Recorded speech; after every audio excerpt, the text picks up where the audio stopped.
Assalamualaikum warahmatullahi wabarakatuh.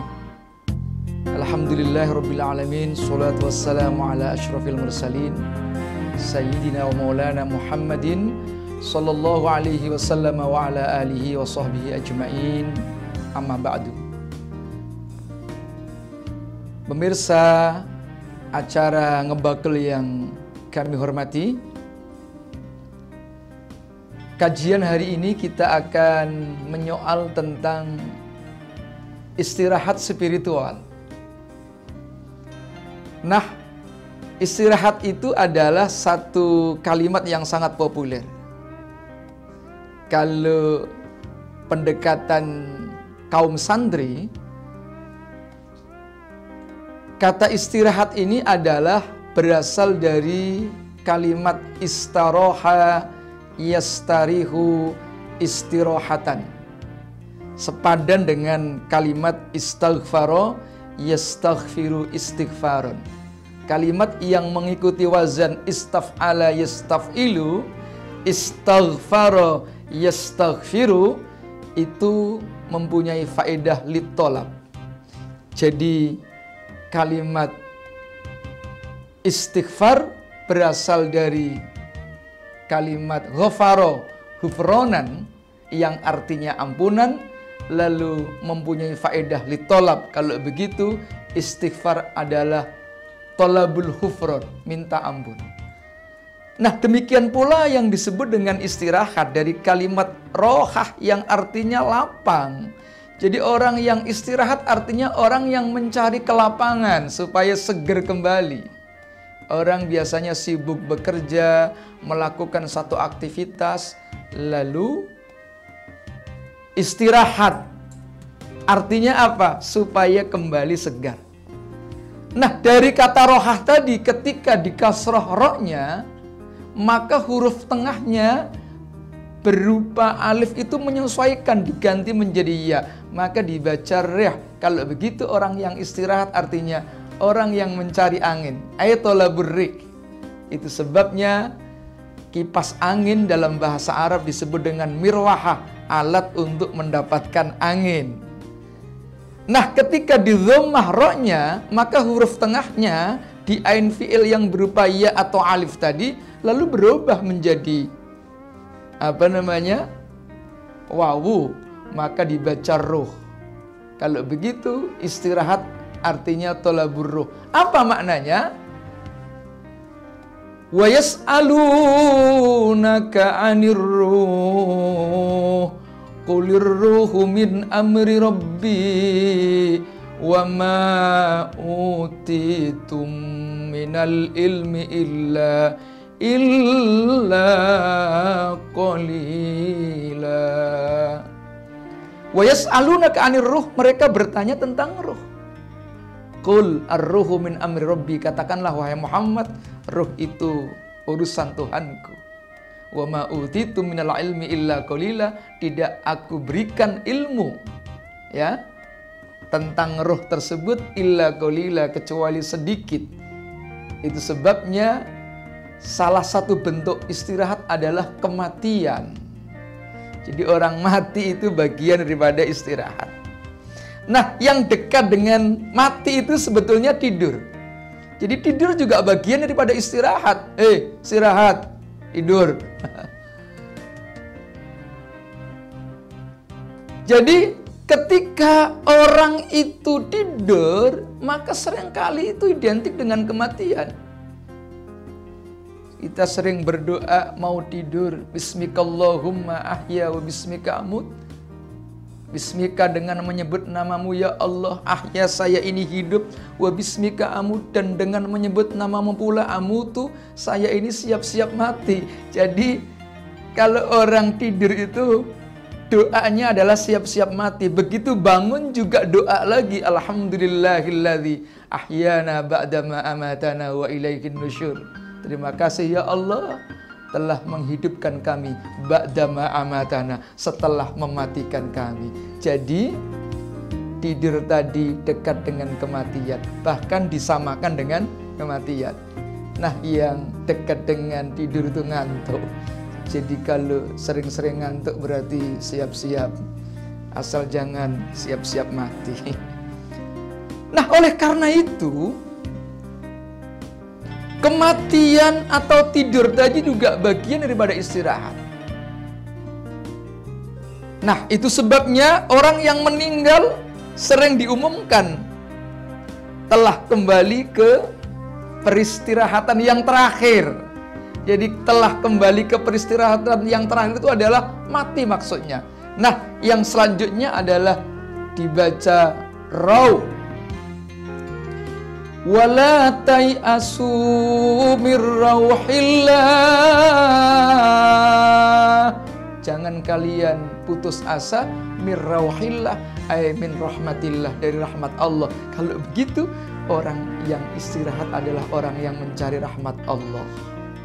Salah satu bagian rahmat Allah adalah kematian. Itu sebabnya orang yang mati juga sering diumumkan telah pulang ke rahmatullah. Apa maksudnya? Mati. Jadi mati itu bagian daripada rahmat Allah. Tapi tidak begitu banyak orang yang senang lebih dulu mendapatkan rahmat Allah yang satu ini. Nah, para pemirsa yang kami hormati, istirahat yang terbaik tidak hanya sekedar berhenti dari sebuah aktivitas. Istirahat spiritual itu yang dimaksudkan adalah meninggalkan aktivitas yang orientasinya keduniaan lalu pindah melakukan aktivitas yang orientasinya ke akhiratan. Itu adalah istirahat yang terbaik. Itu sebabnya ketika orang istirahat dari kegiatan nyari duit, bekerja, lalu berhenti untuk melakukan ibadah yang orientasinya ke akhiratan.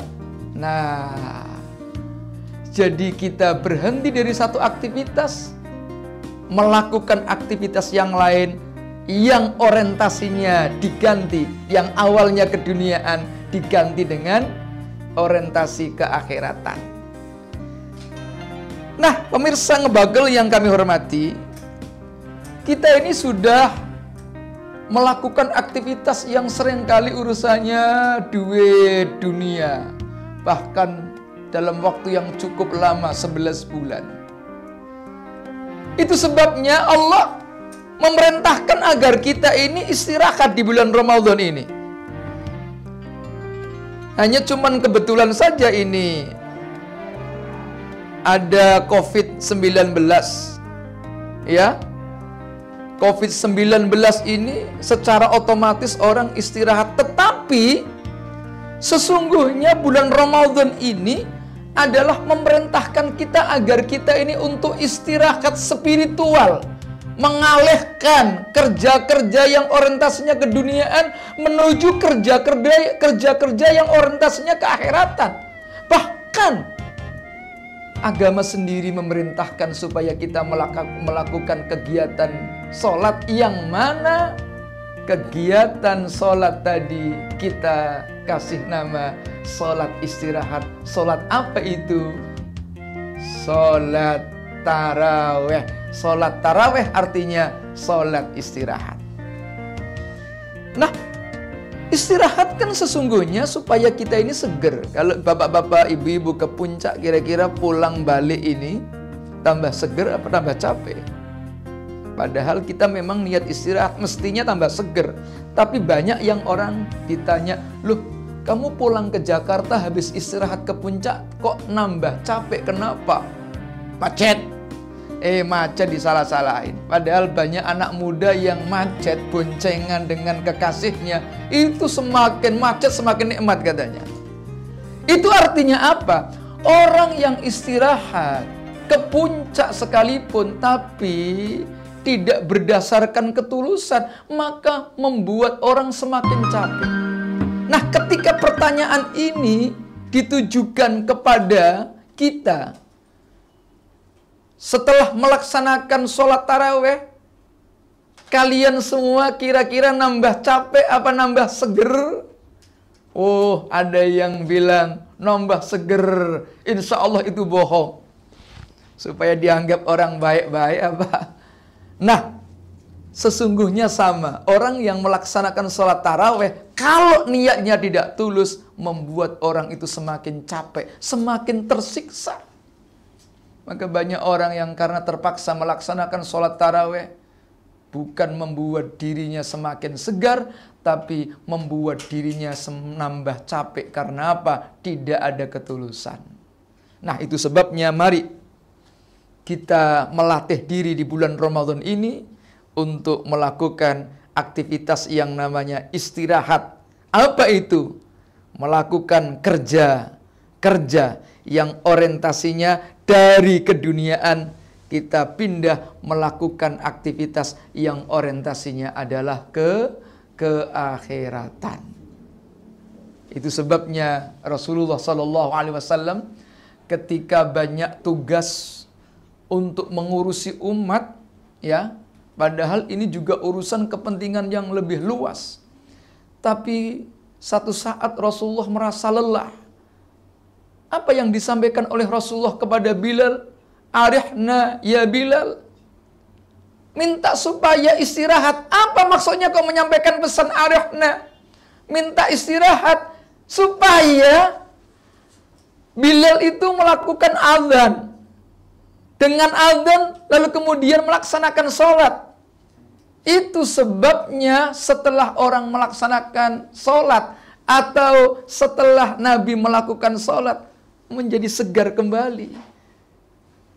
Jadi istirahatnya orang mukmin itu dengan cara melakukan ibadah sholat. Bahkan ibadah sholat di samping sebagai mempunyai fungsi istirahat spiritual, insya Allah mampu mengkondisikan kita ini supaya lebih tenang. Nah, ketika Rasulullah SAW diuji oleh Allah, istrinya meninggal, lalu kemudian nggak lama kemudian pamannya juga meninggal, yang namanya Abi Thalib. Nabi sebagai manusia merasa sedih, itu sebabnya disebut dengan Amul Husni, tahun duka cita, tahun kesedihan. Tapi apa yang dilakukan oleh Allah? Ternyata Nabi diistirahatkan secara spiritual, yaitu di-Isra Mi'rajkan oleh Allah. Itu sebabnya siapapun yang dalam keadaan sedih, barangkali sekarang sedang diuji oleh Allah dengan COVID-19, banyak yang sedih. Mari kita istirahat spiritual. Bagaimana caranya? Mi'rajul mu'minin as-shalah. Mi'rajnya orang mukmin itu dengan cara mengerjakan ibadah salat. Itu sebabnya salat adalah bagian istirahat spiritual umat yang beragama. Wallahul muwaffiq ila aqwamit thoriq. Assalamualaikum warahmatullahi wabarakatuh.